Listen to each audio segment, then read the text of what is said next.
Ele era um fazendeiro solitário e jurou nunca mais se apegar a ninguém. Até o dia em que duas crianças apareceram na sua porta pedindo trabalho em troca de comida e um lugar para dormir. Ele decidiu ajudar. Mas o que parecia apenas um gesto de compaixão, logo se transformou em algo muito mais perigoso. Porque aquelas crianças não estavam apenas perdidas, elas estavam fugindo de algo. E o que ele descobriu depois mudou tudo. Tem dias que eu acordo antes do sol e fico deitado na escuridão ouvindo a casa. Ela range, sempre rangia assim, mas antes eu não ouvia tanto porque havia outro barulho. A respiração dela, o movimento nos lençóis, a voz ainda meio enrolada de sono pedindo água. Agora não tem mais nada disso, só o rangido da madeira, o vento que entra pela fresta da janela do quarto do fundo e o cachorro lá fora virando no chão de terra batida antes de se acomodar de novo. 3 anos. 3 anos e eu ainda acordo esperando ouvir ela. Levanto devagar, como quem não quer fazer barulho para não assustar nada que talvez ainda reste naquela cama. Boto o pé no chão de tábua, frio mesmo no verão. E fico sentado na beira do colchão por um tempo que não sei dizer quanto é. Não tem relógio no quarto. Tirei faz tempo. Relógio só me lembrava que o tempo estava passando e ela não estava mais aqui para ver. Me chamo Dário. Dário Mendes Câmara. Tenho 52 anos e cuido de uma fazenda de 400 alqueires no município de Barra do Corda, aqui no Maranhão, onde o cerrado encontra a mata e a poeira vermelha da estrada entra em tudo, na roupa, no alimento, nos pulmões, na alma. A fazenda se chama Estrela d'Alva. Foi meu pai que deu esse nome, e meu pai era homem de poesia, coisa que eu não herdei. Herdei as mãos grossas, o ombro largo e o jeito de não falar muito. O que sinto fica cá dentro, fermentando, que nem garapa esquecida no sol. Naquele dia, o dia em que tudo mudou, o dia que eu vou contar agora, eu acordei como sempre, antes do sol, com o coração pesado sem motivo aparente. Fui à cozinha descalço, pisei em algo úmido perto da pia e xinguei baixinho. A torneira pingava faz 2 meses. Eu sabia. Só não tinha consertado, porque consertar coisa em casa sozinho dói de um jeito diferente de trabalhar no campo. No campo, o cansaço é limpo. Dentro de casa, cada coisa quebrada parece acusação. Fiz o café no coador de pano que ela me ensinou a usar direito. Uma colher generosa, água quase fervendo, mas não fervendo. E esperar. Ela dizia que café feito com pressa não presta. Eu ainda espero, mesmo que não tenha ninguém para tomar junto. Tomei na caneca de enamel azul, encostado na janela da cozinha, vendo o dia nascer sobre o pasto. O capim estava seco. Tinha sido um agosto comprido e cruel, desses que ressecam até a esperança. O gado, 83 cabeças de Nelore, mais os 4 búfalos que herdei de uma negociação torta com o falecido Maneco Pituba, estava disperso pelo pasto de baixo, perto do açude. O açude estava na metade. Se não chovesse até outubro, ia ter que comprar ração ou vender parte do rebanho. Já calculei isso umas 20 vezes, enquanto tomava café de manhã, e a conta não saía diferente. Coloquei o chapéu de couro na cabeça, botei a botina direita primeiro, hábito de meu pai, que dizia trazer sorte, e eu não acreditava em sorte, mas também não queria testar, e saí para o serviço.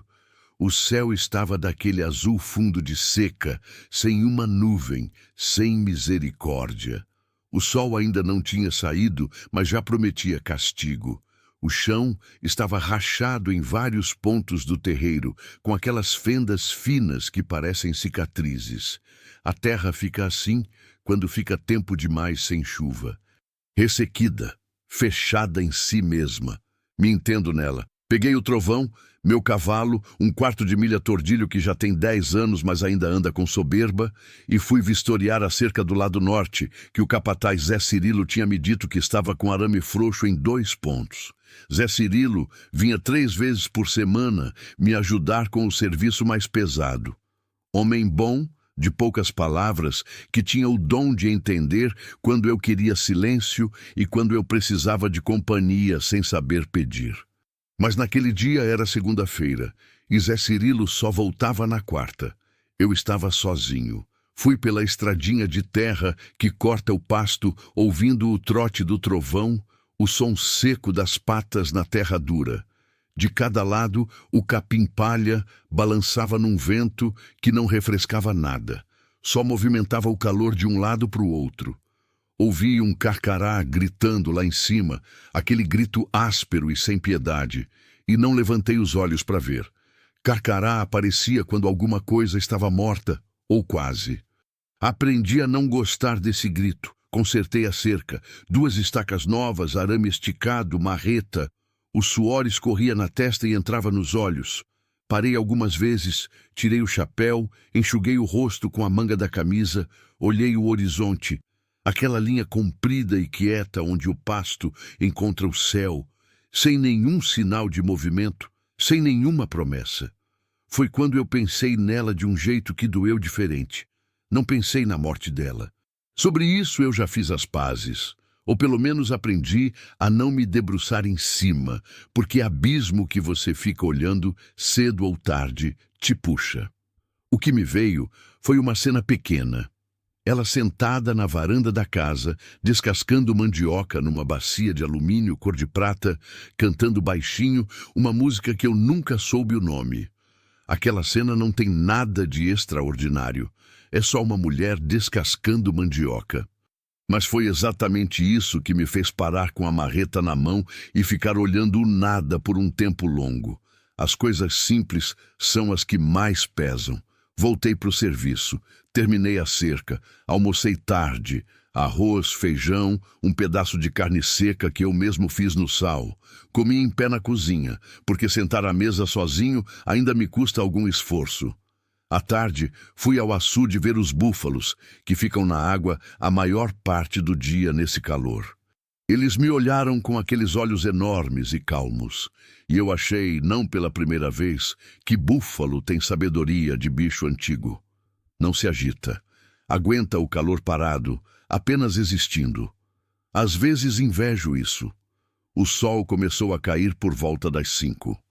Aquele pôr do sol de agosto no Maranhão tem uma luz dourada e triste que eu não sei explicar direito. O céu vai virando laranja, depois roxo, depois uma cor que não tem nome, e as sombras ficam compridas no chão, como se o mundo inteiro estivesse se despedindo de algo.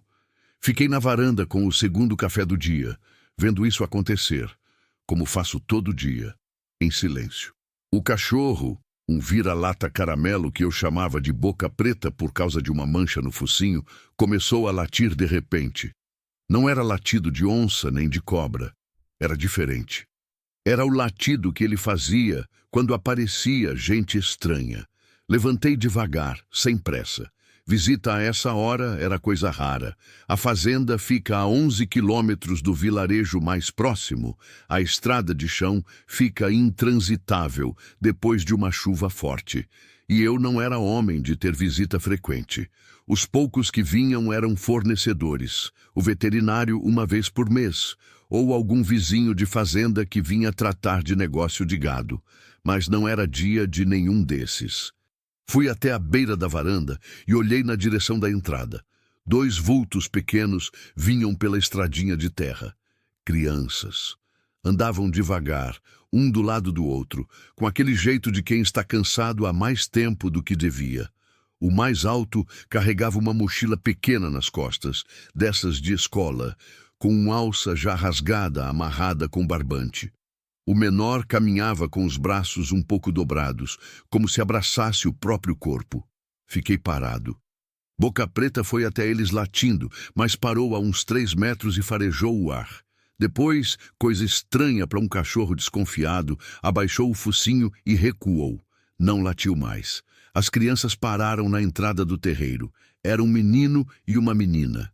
Ele devia ter uns 10, 11 anos. Ela, não mais que 8. Os dois pareciam da mesma origem. Pele morena clara, cabelo escuro, olhos que eu só vi direito mais de perto, mas que mesmo de longe tinham algo que me prendeu. O menino deu um passo à frente. Levantou o queixo. Tinha aquela postura de quem aprendeu cedo que precisar de ajuda é uma coisa perigosa, mas que às vezes não tem outro jeito. "O senhor precisa de ajuda na roça?" Ele perguntou. A voz não tremeu, mas eu via que custou não tremer. Fiquei olhando para eles por um momento. O sol estava quase sumindo atrás do pasto. A luz laranja batia no rosto dos dois. A menina olhava para o chão. O menino me olhava nos olhos, firme, com um orgulho que era maior do que ele. Não respondi de imediato. Tinha uma coisa naqueles dois que eu não soube nomear naquela hora. Só sei que me lembrei de uma coisa que minha mulher dizia, coisa que ela repetia às vezes quando a gente via alguém em necessidade na estrada. "Dário, Deus não manda pessoa à toa na nossa porta. Eu nunca fui muito de Deus, mas fui muito dela." "Entra", eu disse. "Tem comida." Mandei os dois sentarem na varanda enquanto eu ia à cozinha. Não perguntei nada ainda. Homem do campo aprende cedo que tem hora que a pergunta atrapalha mais do que ajuda. Pessoa com fome precisa comer antes de falar. Pessoa assustada precisa sentir que o chão é firme antes de contar o que a derrubou. Pus o feijão para esquentar. Tinha arroz do almoço, carne seca, um pedaço de queijo coalho que o Zé Cirilo tinha trazido na última quarta. Cortei o queijo, pus na mesa, fui buscar 2 pratos que ficavam no armário de cima. Os pratos que eu não usava, os que eram dela, com uma faixa azul na borda. Peguei esses porque eram os únicos 2 que combinavam. Só depois que coloquei na mesa, percebi o que tinha feito. E fiquei parado 1 segundo, olhando para eles. Respirei fundo. Fui chamar as crianças. Elas entraram com cuidado. O menino primeiro, olhando os cantos do cômodo como quem mapeia a saída. A menina atrás, colada nele, segurando a barra da camisa do irmão com 2 dedos. Esse gesto pequeno me disse muita coisa sem precisar de palavra nenhuma. "Pode sentar", eu disse, puxando a cadeira. O menino olhou o prato, olhou para mim, e eu vi na face dele uma luta rápida entre o orgulho e a fome. A fome ganhou. Sentou. A menina sentou do lado, e antes de comer baixou a cabeça e fechou os olhos por 2 segundos. Rezou. Criança de 8 anos rezando antes de comer num lugar estranho. Aquilo me parou por dentro de um jeito que eu não esperava. Comi em pé, encostado na pia, para não ficar sobre eles enquanto comiam. Quando os pratos estavam quase no fim, o menino levantou os olhos para mim. "Obrigado, senhor." "Dário", eu disse.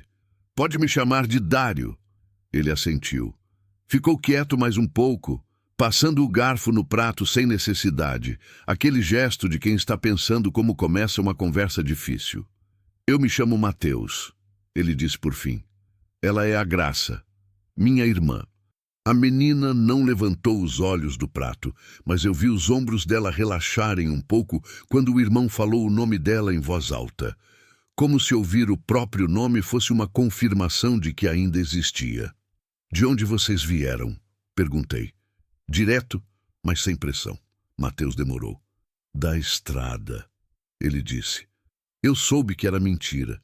Não o tipo de mentira de quem quer enganar, mas o tipo de quem ainda não decidiu se pode confiar. Deixei passar. "E a mochila?" perguntei, olhando para a mochila que ele tinha encostado na perna da cadeira. Segura entre o tornozelo e o pé, como quem não larga. "É nossa." "Tá bom." Ficamos em silêncio. Lá fora, os grilos tinham começado o serão deles, aquele som contínuo e alto que o povo da cidade acha insuportável, mas que para mim era sempre companhia. A lamparina na cozinha balançou com o vento que entrou pela janela e as sombras dançaram 1 segundo nas paredes. A Graça olhou para a lamparina. Foi a primeira vez que eu vi o rosto dela direito. Olhos escuros, grandes, com um tipo de atenção que não é de criança.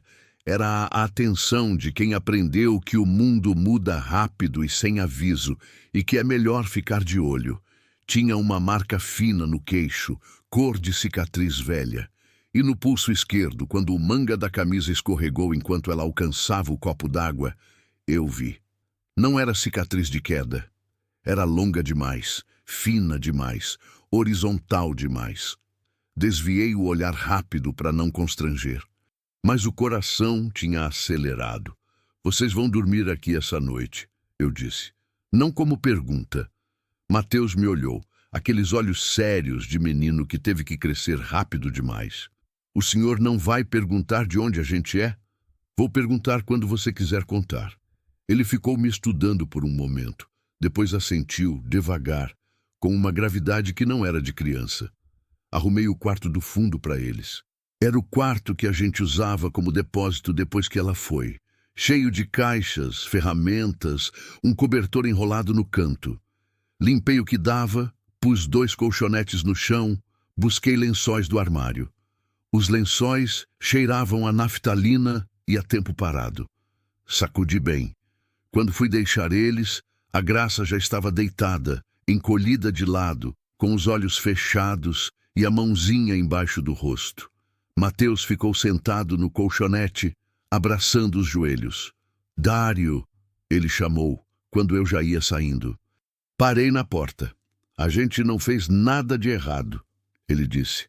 Mas disse daquele jeito de quem precisa que alguém acredite nisso tanto quanto ele mesmo precisa acreditar. Eu sei, eu disse. E apaguei a luz. Não dormi cedo. Fiquei na varanda com o café que já estava frio, ouvindo os grilos e olhando o céu estrelado daquele agosto seco. A Via Láctea estava acesa toda, como poeira branca jogada de mão cheia pelo céu. Minha mulher gostava de ficar olhando estrela. Eu nunca entendi muito bem o fascínio, mas aprendi a gostar de sentar do lado dela enquanto ela olhava. Agora eu olhava sozinho e tentava entender o que tinha entrado na minha casa. 2 crianças, sem adulto, sem explicação verdadeira. Uma mochila apertada como se fosse vida, uma cicatriz no pulso de menina de 8 anos. Isso não era coisa de criança que fugiu de casa por birra. Era coisa de criança que fugiu de algo. Fui dormir tarde e mal. De manhã cedo, quando eu levantei, os 2 já estavam acordados. A Graça estava varrendo o terreiro com a vassoura velha que ficava encostada na parede da varanda. Varria com aquela seriedade de criança que quer mostrar que merece o que recebeu. Mateus estava no curral, olhando os búfalos com as mãos nas grades, quieto. Fui até ele. Sabe mexer com animal? Perguntei. Nunca mexi. Mas aprendo. Hoje você vai aprender a dar água para o gado, eu disse. A Graça pode me ajudar a escolher o feijão para o almoço. Mateus me olhou de lado. O senhor não vai nos mandar embora? Fiz que não com a cabeça. Ele não sorriu. Só voltou a olhar os búfalos. Mas o ombro desceu 1 centímetro. Aquele centímetro valeu. Trabalhamos a manhã toda. Mateus era aplicado, prestava atenção, fazia a pergunta certa na hora certa. Graça ajudou a escolher o feijão. Depois foi para a horta sem que ninguém mandasse, arrancando erva daninha com as mãozinhas, com uma concentração de quem está acostumada a ocupar as mãos para não pensar. Foi no começo da tarde que Mateus falou de verdade. Estávamos consertando um coxo partido no curral. Eu martelava, ele segurava a tábua. O sol batia pesado, a sombra do telheiro do curral nos cobria pela metade. A gente veio de um abrigo, ele disse de repente, sem olhar para mim. Em Barra do Corda, parei o martelo. Abrigo de menor, ele continuou. Casa Acolher é o nome. Conhecia de nome. Todo mundo no município conhecia. Tinha placa na entrada da cidade, doação de empresa, foto da diretora no jornal de vez em quando. Vocês fugiram? Ele demorou. A gente saiu. Mateus. Ele finalmente me olhou. A gente saiu porque se a gente ficasse ia acontecer uma coisa ruim. Que coisa? Ele fechou a boca. Olhou para Graça, que estava lá perto, fingindo que não ouvia, mas eu via que ouvia cada palavra. Tinha um homem. Ele disse devagar, como quem está carregando pedra pesada e não quer derrubar do jeito errado. Um homem que vinha no abrigo, diferente dos outros. Os outros eram visitante normal, família que queria adotar, pessoa assim. Esse não. Esse ficava olhando a gente diferente. Conversava com a dona Selma no escritório dela, com a porta fechada. E toda vez que ele vinha, sumia uma criança. O calor pareceu aumentar de repente. Sumia como? Perguntei. Voz firme para não assustar. A dona Selma dizia que tinha ido para a família nova, mas a gente sabia que não. Porque criança que vai para a família nova se despede, né? Leva as coisas. Fica feliz, às vezes chora, mas se despede. Esses saíam de madrugada, sem mala, sem nada, e nunca mais voltavam notícia. Fiquei olhando o horizonte do curral. Uma garça passou voando baixo sobre o pasto. Branca, lenta, estranha naquele calor. Quantas crianças? Perguntei. Que eu sei. 3, 4. Não sei ao certo. E vocês dois? Mateus olhou para a irmã novamente. A Graça estava parada agora, com a mão na cerca, olhando para o chão. Na semana passada, ele disse, a voz caindo um tom. O homem ficou olhando para a Graça. Não precisou dizer mais nada. Apertei o martelo na mão. Não de raiva, de algo mais fundo que raiva, algo que sobe devagar da barriga e que homem nenhum sabe nomear direito, mas que todo homem reconhece quando sente. E a dona Selma? Perguntei. A dona Selma deixava. Silêncio. Só o vento no capim seco. O mugido distante de uma vaca. O som dos meus próprios pulmões trabalhando. Tá bom, eu disse por fim. Botei o martelo no chão com cuidado, para não fazer barulho brusco. Vocês ficam aqui. Mateus me olhou com aqueles olhos que tinham visto coisas demais para olhos de 11 anos. O senhor sabe que a dona Selma vai atrás da gente, né? Eu sabia. Naquele momento, eu sabia perfeitamente. Sei, eu disse. E o senhor ainda quer que a gente fique? Pensei em minha mulher. Pensei na varanda dela descascando mandioca. Pensei em tudo que eu tinha deixado morrer dentro de mim nos últimos 3 anos, porque era mais fácil do que sentir. Fica, eu disse. E não fala mais sobre isso agora. Amanhã a gente pensa. Retomei o martelo. Continuei consertando o coxo. Mateus ficou do meu lado, segurando a tábua em silêncio. Mas era um silêncio diferente do de antes. Era o silêncio de quem acabou de pousar um peso que estava carregando há tempo demais. E eu, que conhecia esse tipo de silêncio melhor do que qualquer coisa, entendi exatamente o que ele significava. O sol desceu devagar.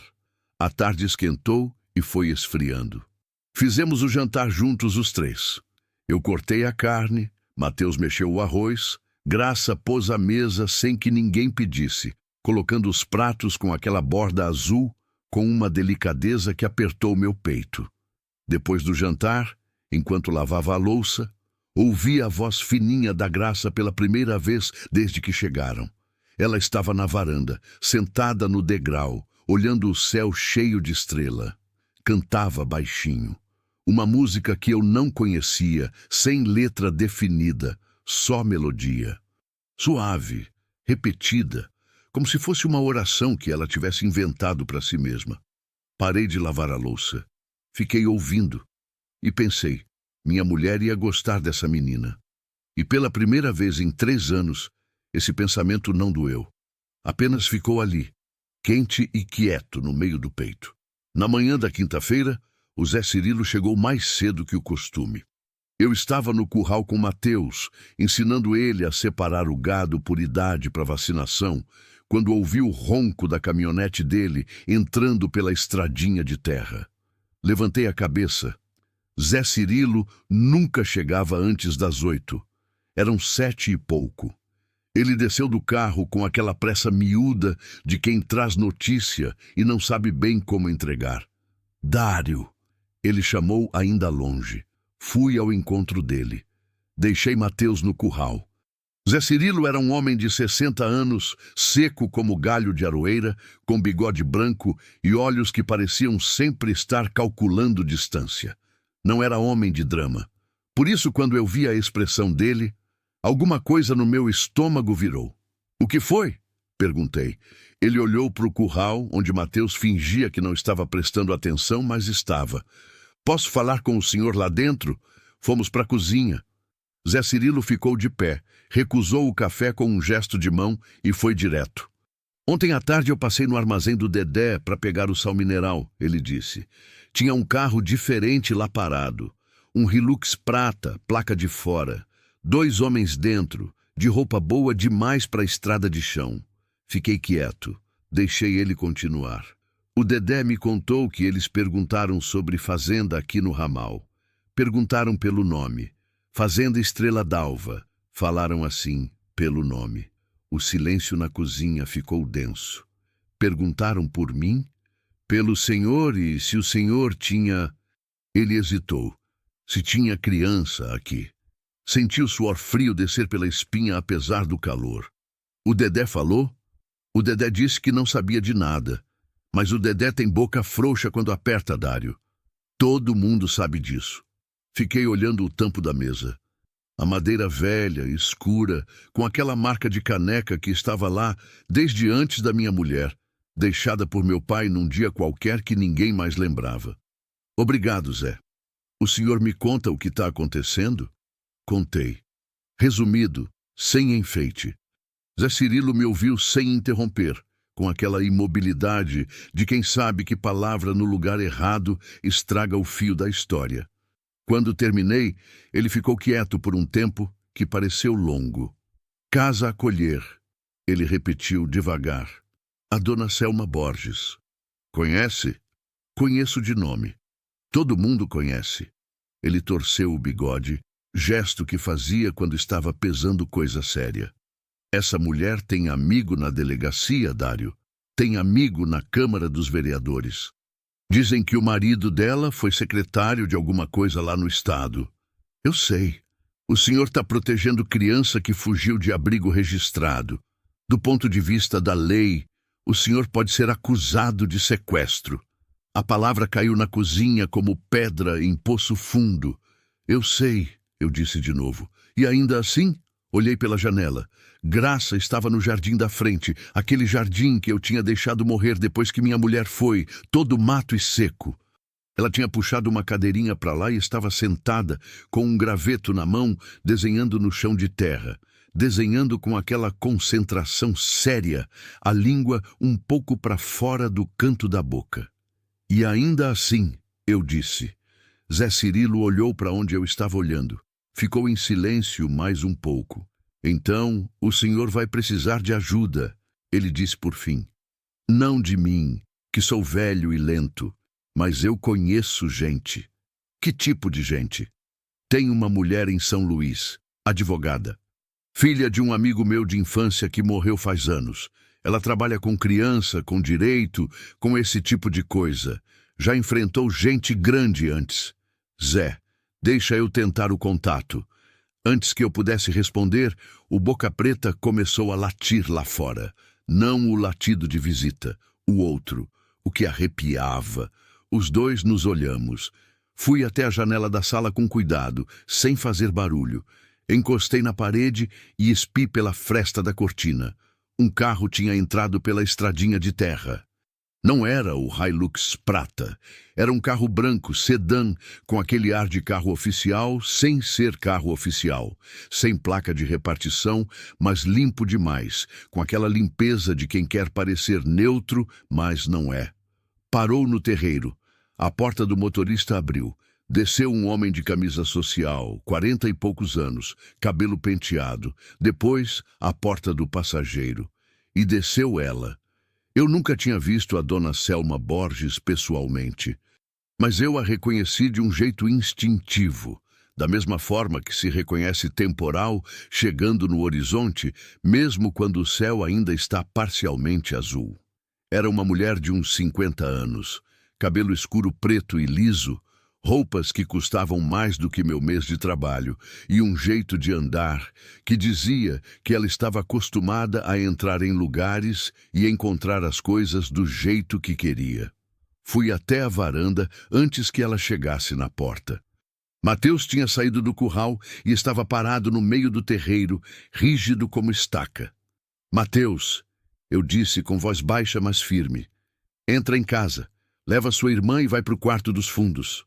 Fecha a porta e não abre até eu chamar. Ele me olhou. Naqueles olhos, eu vi medo.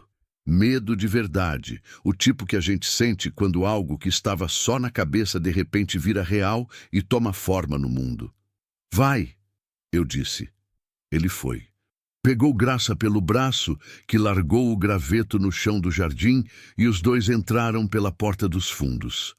Dona Selma subiu os 2 degraus da varanda com o homem atrás. Parou a 1 metro de mim.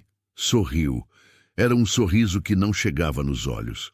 O senhor deve ser Dário Câmara, ela disse. Voz suave, bem cuidada, com aquela dicção de quem aprendeu a falar para convencer. Sou Selma Borges. Ela não estendeu a mão. Só disse o nome, como quem apresenta um título.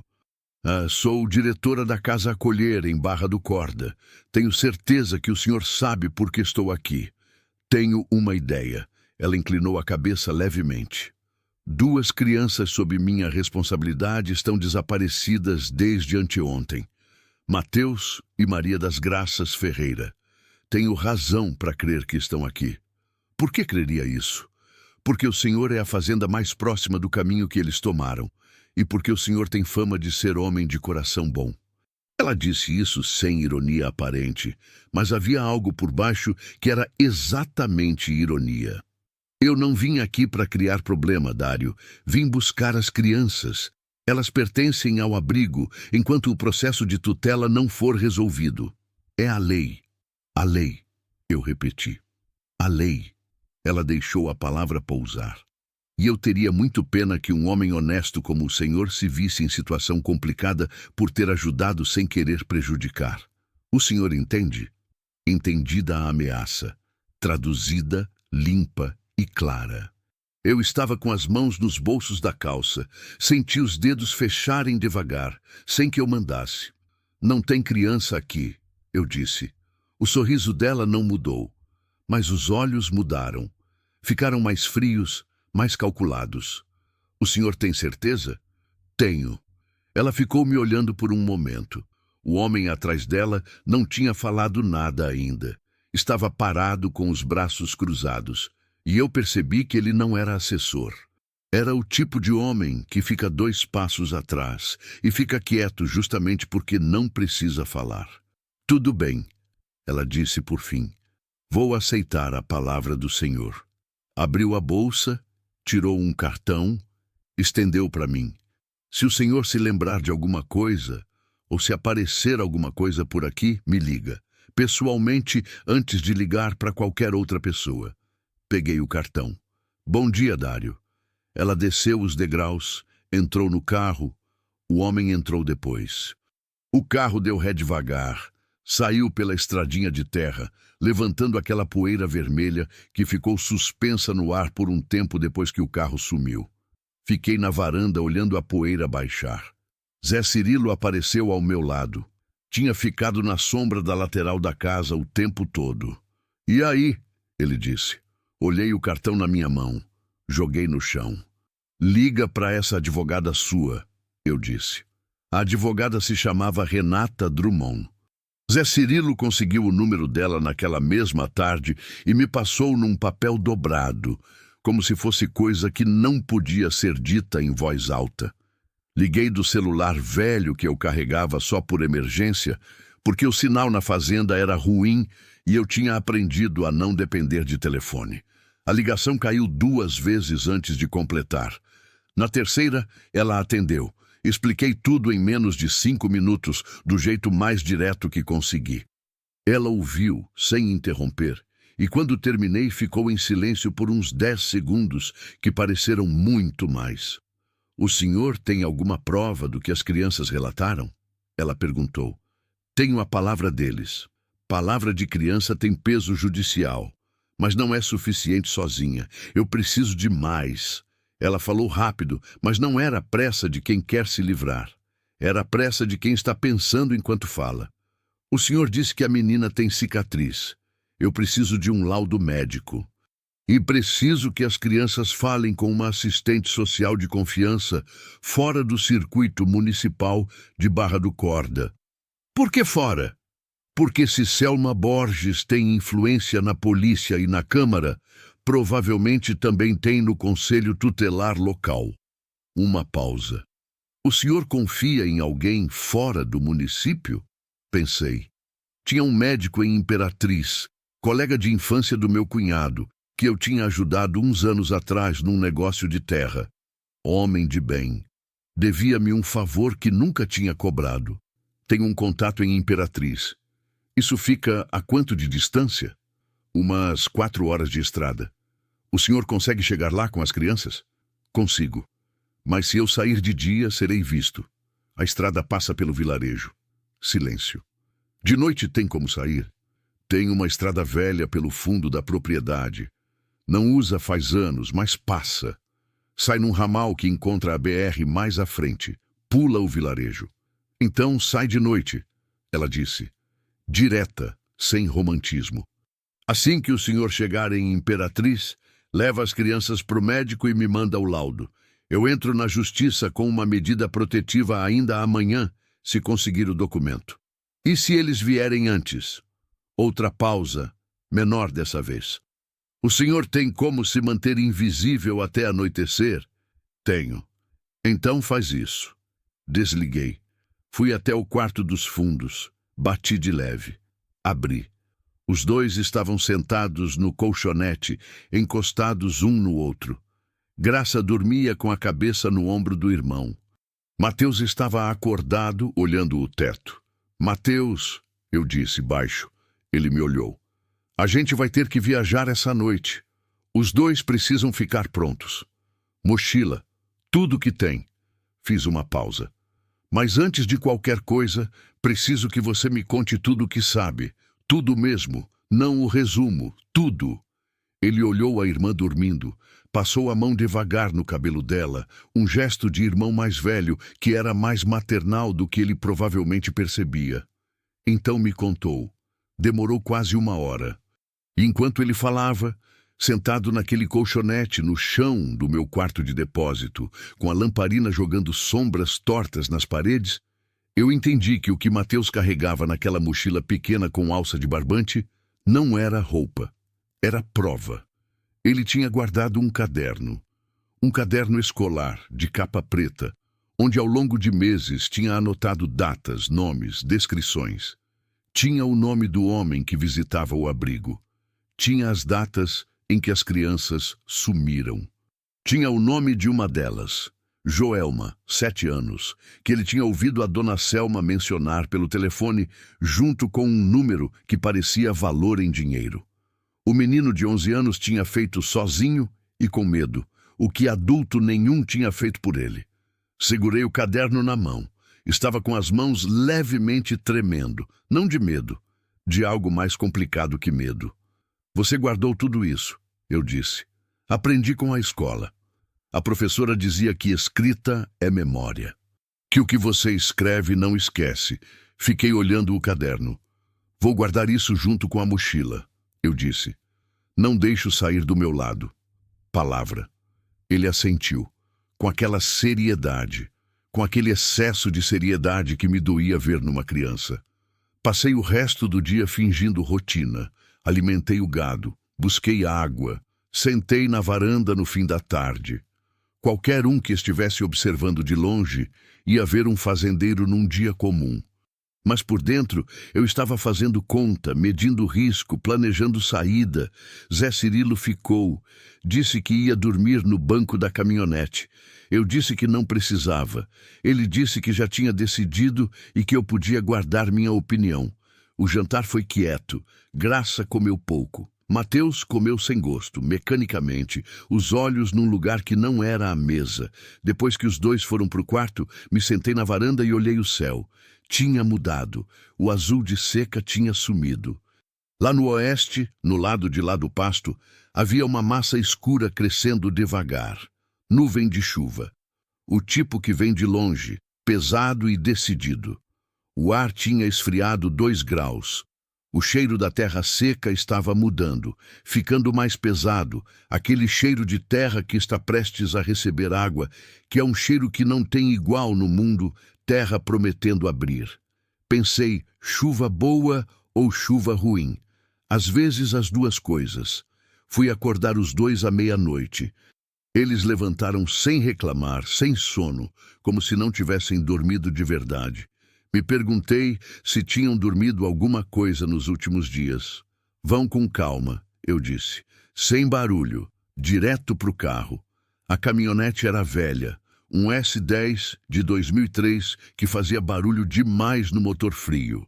Fui até ela na ponta do pé, abre a porta devagar. Botei os dois no banco de trás. A mochila deles, junto com o caderno, ficou no meu colo no banco da frente. Zé Cirilo apareceu do lado do carro. Vai pela estrada do fundo, ele disse. Até o córrego das Três Pedras, depois vira à esquerda no Barreiro Velho. O capim tá alto, mas a S10 passa. Tá bom? Dário. Ele colocou a mão no meu braço, rápido, como homem que não é de gesto, mas que faz questão de fazer quando importa. Cuida. Cuido. Dei partida devagar. O motor tossiu, reclamou, mas pegou. Saí sem farol pelo primeiro trecho, guiando pela memória da terra que era minha há 20 anos. Só liguei o farol quando entrei na mata. A chuva começou a cair quando eu estava no meio da estrada velha. Não foi suave, veio de uma vez, forte, aquela chuva que o Maranhão guarda durante meses e solta sem pedir licença. A estrada virou lama em 2 minutos. O S10 escorregou num trecho, as rodas girando sem agarrar, e eu segurei o volante com força, bombando o acelerador devagar, como meu pai tinha me ensinado. Vai passar, eu disse, para mim mesmo tanto quanto para eles. Graça, no banco de trás, havia pegado na mão do irmão. Eu via pelo espelho retrovisor o brilho dos olhos dela na escuridão, abertos, fixos, sem choro. O carro saiu do atoleiro. Continuei. Mas foi uns 40 minutos depois, já quase no ramal que encontrava a BR, que eu vi os faróis.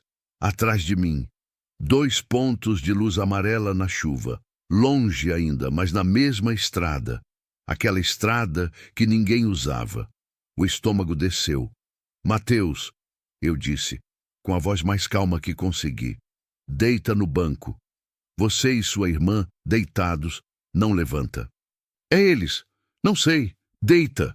Acelerou. A lama espirrava nas laterais, a chuva batia no para-brisa, o limpador velho gemia tentando dar conta. Eu olhava o espelho de 2 em 2 segundos. Os faróis estavam se aproximando. Foi o momento mais longo da minha vida desde o velório da minha mulher. O ramal apareceu na minha frente, indicado só por um galho caído que eu tinha marcado na memória. Virei sem piscar, cortei pelo acostamento, entrei no ramal de terra mais firme. Os faróis atrás foram direto. Passaram pelo ramal sem virar. Fiquei olhando o espelho por 30 segundos seguidos. Os faróis sumiram na curva da mata. Deixei o ar sair dos pulmões. Não sabia se eram eles. Talvez fosse ninguém. Talvez fosse algum caminhoneiro perdido, algum vizinho de fazenda com pressa. Talvez meu medo tivesse inventado perseguição onde não havia. Mas eu tinha aprendido naquela noite que quando você está carregando o que é certo, até sombra parece ameaça. A chuva foi diminuindo depois da BR. Quando entrei no asfalto, ela tinha virado garoa. O céu no leste estava abrindo com aquela linha clara que anuncia madrugada. Pode levantar, eu disse. Os dois se sentaram. Graça olhou pela janela, o asfalto molhado correndo sob os faróis. Mateus ficou olhando para frente, para o horizonte que ia clareando devagar. Onde a gente está indo? Ele perguntou. Para um lugar seguro, eu disse. Ele ficou quieto mais um pouco. O senhor acredita na gente? Ele perguntou. No que eu contei? Olhei para a estrada. A garoa tinha parado. A lua apareceu entre as nuvens por um segundo, jogando prata em cima do asfalto molhado. Acredito, eu disse. E era verdade. Simples assim. Chegamos em Imperatriz às 4 da manhã. A cidade grande de madrugada tem uma quietude diferente do campo. No campo, o silêncio é cheio, de grilo, de vento, de bicho. Na cidade de madrugada, o silêncio é vazio, com só algum cachorro latindo longe e a luz amarela dos postes pingando no asfalto. Liguei para o Dr. Hélio do estacionamento de um posto de gasolina, onde abasteci e tomei um café aguado, servido por um rapaz que nem levantou os olhos do celular. Hélio atendeu na segunda chamada com voz de quem estava acordado, mas fingindo que não estava. Expliquei rápido. Ele não fez pergunta. Disse o endereço, disse que ia deixar a porta destrancada. Era um homem de bem. Eu sabia disso. A casa dele ficava num bairro quieto, com árvores na calçada. Chegamos às 4h30. Ele nos esperava na varanda com um hobby azul e cara de homem que tomou a decisão de ajudar antes mesmo de saber de tudo. Examinou a Graça com gentileza, com aquele jeito específico de médico bom que faz a criança sentir que está sendo cuidada e não medida. Graça ficou quieta. Deixou ele olhar, só apertou mais forte minha mão quando ele examinou o pulso. Eu deixei ela apertar. O laudo levou 1 hora.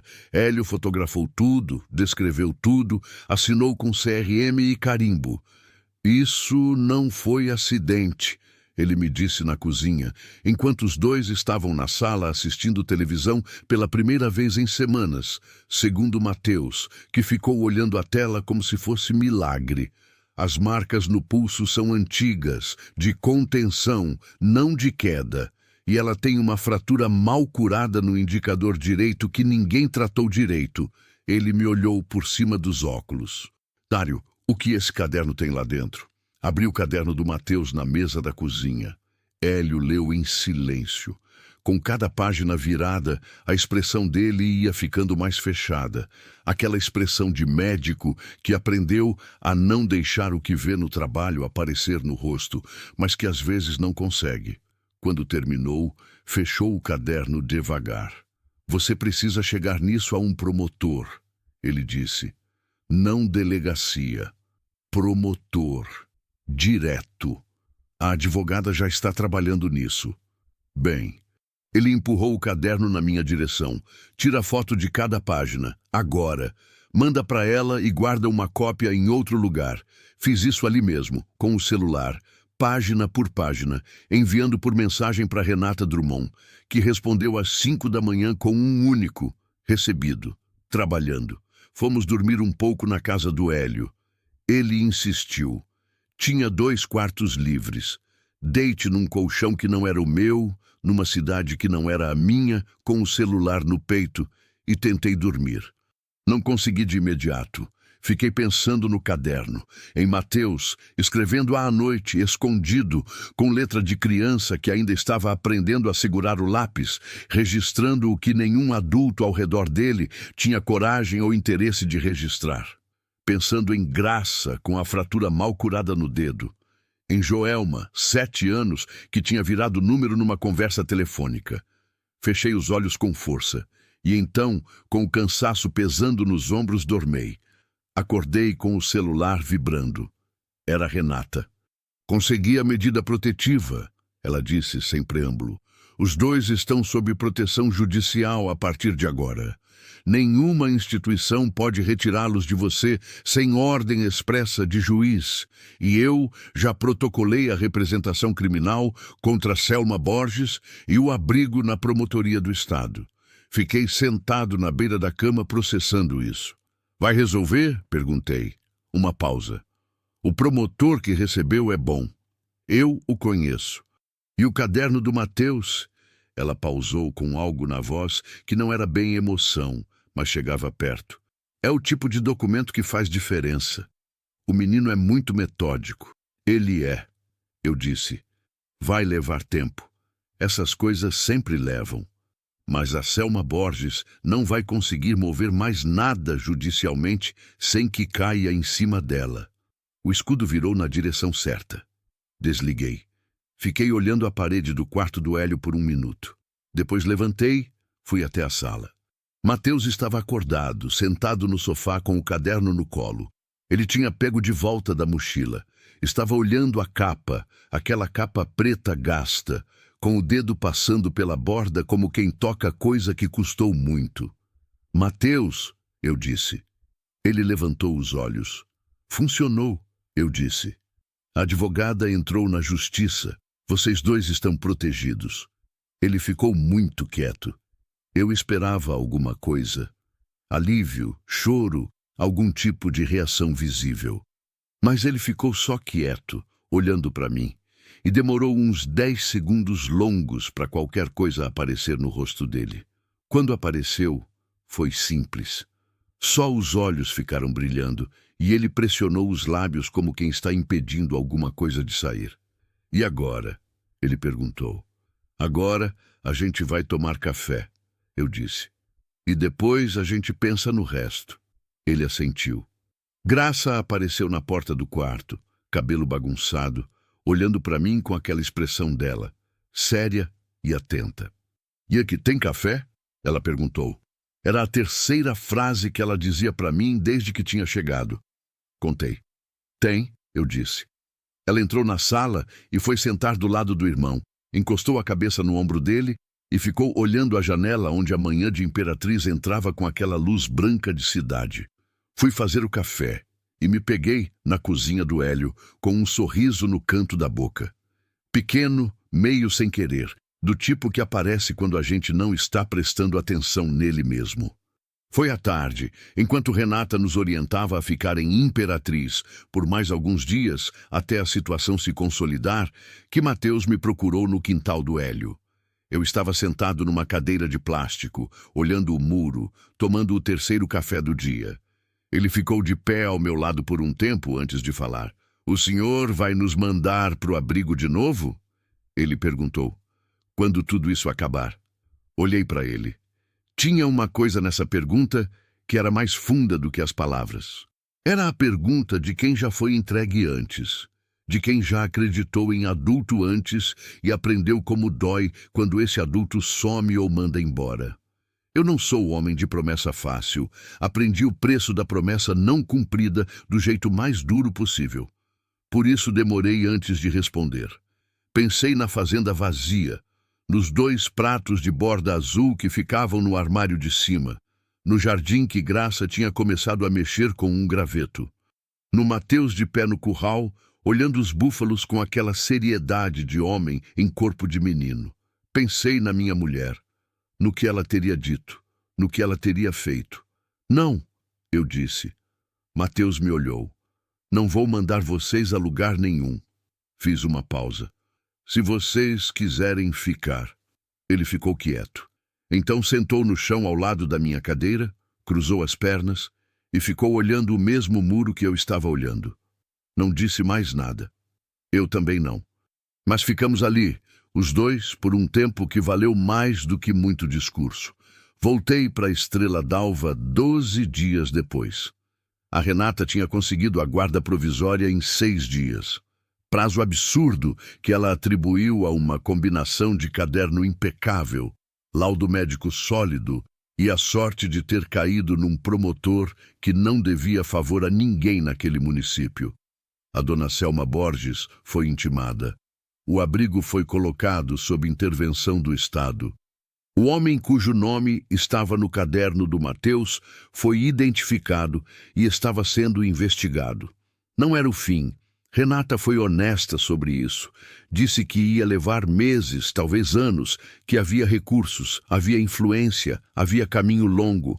Mas disse também que o caminho tinha começado e que começar com provas, com coragem, com um menino que teve o bom senso de escrever, era a parte mais difícil. Voltamos numa tarde de setembro. A chuva de agosto tinha feito bem. O capim estava verde de novo, aquele verde novo e úmido que a seca faz a gente esquecer que existe. O açude estava cheio. Quando a caminhonete entrou pela estradinha de terra da fazenda, eu vi o verde e senti uma coisa estranha no peito. Aquela sensação de que um lugar é seu não por documento, mas porque ele guarda a forma dos seus dias. Zé Cirilo estava no terreiro quando chegamos. Ele olhou a caminhonete parar. Olhou eu descer. Olhou os dois descendo atrás. Não disse nada. Só assentiu devagar, com aquele assentir de homem velho que viu muita coisa e sabe reconhecer quando uma coisa termina bem. Graça desceu da caminhonete e ficou parada no terreiro, olhando a fazenda. O quintal, a varanda, o jardim que ela tinha começado a desenhar no chão com graveto, já com um capim verde nascendo nas bordas. "É aqui que a gente vai morar?" Ela perguntou. "Se vocês quiserem", eu disse. Ela ficou olhando por um tempo. Depois foi andando devagar em direção ao jardim. Se acocorou na beira, passou a mão na grama nova que tinha nascido. Ficou assim, quieta, com a mão na terra. Mateus ficou do meu lado. "Obrigado", ele disse, sem me olhar. Com aquela dificuldade de menino que sabe o peso do que está dizendo e por isso diz rápido, antes de perder coragem. "Não me agradece não", eu disse. "Você salvou vocês dois. Aquele caderno foi você que escreveu." Ele ficou quieto. "Mas obrigado também", ele disse, de um jeito diferente, mais quieto. Eu deixei. Naquela noite, depois do jantar, sentei na varanda como sempre. O céu estava diferente. As nuvens de chuva tinham passado, e o que ficou foi aquele céu de setembro que parece mais alto, mais fundo, com as estrelas mais acesas do que no resto do ano. O cheiro era de terra molhada e capim novo. O grilo cantava. Graça apareceu na porta da varanda com a canequinha de enamel azul nas duas mãos. "Posso sentar?" ela perguntou. "Pode." Ela sentou no degrau, como daquela outra noite, e ficou quieta um tempo, olhando o quintal. Então começou a cantar. Aquela música sem nome, sem letra, só melodia. Baixinha, repetida, como água sobre pedra. Fiquei ouvindo. E pensei na minha mulher da forma menos dolorida que havia pensado em 3 anos. Não como falta, não como buraco, não como acusação. Pensei nela como presença antiga que permanece no lugar mesmo depois que a pessoa vai, como cheiro que fica na roupa, como o hábito de fazer café do jeito certo porque ela ensinou. Pensei que ela teria gostado dessa menina. Pensei que ela provavelmente teria me mandado fazer exatamente o que eu fiz. E que talvez, de alguma forma que eu não sei nomear e que não preciso nomear, ela tivesse tido alguma coisa a ver com isso. Não sou homem de explicar o que não entendo. Nunca fui. Mas sei o que vi. 2 crianças aparecendo numa tarde de agosto pela estradinha de terra, com o sol no rosto e a mochila segura como se fosse a última coisa certa no mundo. Sei o que senti quando a Graça colocou aqueles pratos de borda azul na mesa sem que ninguém pedisse. Sei o que aconteceu dentro de mim quando o Mateus perguntou, com aquela voz cuidadosa de criança que já apanhou da vida, se eu ia mandá-los embora. Não sei se foi Deus. Não sei se foi destino. Não sei se foi minha mulher me dando um empurrão do lugar onde ela está. Sei que a estrada de terra ficou parada por 3 anos, com a poeira descansando igual a tudo mais nessa fazenda. E numa tarde de agosto, o que o rio trouxe não foi enchente, nem destroço, nem sinal de mau agouro. Foi vida. Faz 4 meses que eles estão aqui. Mateus já sabe separar o gado. Já conserta arame com desenvoltura. Já conhece cada palmo do pasto como se fosse seu. Porque é. Vai ser. Graça plantou um jardim de verdade onde antes tinha só terra rachada. Plantou girassol, manjericão, um pé de boldo que ela diz que é remédio para tudo. Rega de manhã cedo, antes do café, com uma lata velha que achou no depósito e limpou sozinha. Eu não disse nada quando vi a lata. Só olhei. Era a lata que a minha mulher usava. Pensei em dizer. Decidi não dizer. Às vezes as coisas chegam onde precisam chegar sem que a gente precise explicar o caminho. O processo ainda anda. A Renata liga toda semana com atualização. A dona Selma perdeu a direção do abrigo. O homem do caderno foi indiciado. Joelma, 7 anos. Aquela criança que virou número numa conversa de telefone, foi localizada no estado do Pará. com uma família que não era família, e está sendo acompanhada por assistente social. Não sei se é o fim feliz que ela merecia, mas sei que tem gente olhando por ela agora. Antes não tinha. Mateus às vezes dorme mal. Eu ouço ele virando no colchão e às vezes ando até a porta do quarto e fico escutando pelo lado de fora, só para ter certeza. Quando o ouço quietar, eu volto para o meu quarto. Graça nunca mais cantou aquela música na minha frente, mas às vezes, quando o vento está quieto e eu estou no curral trabalhando, eu acho que ouço de longe. Pode ser que eu invente, pode ser que não. Outro dia o Mateus me perguntou, enquanto a gente consertava uma porteira: "O senhor tem medo de alguma coisa?" Pensei antes de responder, como ele merecia que eu pensasse. Tinha medo de não servir para mais nada, eu disse. De que a fazenda fosse só lugar de esperar o tempo passar. Ele bateu o prego com o martelo, mediu o espaço da porteira com o olho. E agora? Agora eu tenho medo de porteira mal feita cair em cima de búfalo, eu disse. Ele deu uma risada. A primeira risada que eu ouvi dele. Seca, curta, de menino que ainda está aprendendo que pode rir. Mas foi real. E no campo, coisa real vale mais do que qualquer outra. Hoje cedo, levantei antes do sol, como sempre. Fui à cozinha. Fiz o café no coador de pano. Uma colher generosa, água quase fervendo, mas não fervendo. Esperei. Quando o café estava pronto, peguei 3 canecas. A minha. A azul da Graça que ela tinha escolhido sozinha no armazém na semana passada. A caneca verde que o Mateus usa sem ligar muito para a cor, mas que segura bem o calor. Enchi as 3. Fui até a janela da cozinha e fiquei olhando o dia nascer sobre o pasto. O capim estava verde. O gado pastava tranquilo perto do açude cheio. O céu ia abrindo devagar, do roxo para o rosa, do rosa para o dourado, com aquela luz que só o campo tem, aquela luz que é promessa e despedida ao mesmo tempo. Ouvi barulho no corredor. Primeiro a Graça, arrastando os pés de criança com sono, os cabelos todos levantados, os olhos ainda fechados pela metade. Depois o Mateus, mais acordado, com a camisa do avesso, olhando para o café na minha mão, com aquele olhar calculado de quem quer, mas não vai pedir. "Café tá na mesa", eu disse. Os 2 sentaram. Tomamos café juntos em silêncio, olhando pela janela o pasto verde, o gado, o sol subindo devagar. Não precisou de mais nada. O silêncio que tem companhia é diferente do silêncio que não tem. Aprendi isso tarde, mas aprendi. E às vezes, aprender tarde ainda é tempo. Fim.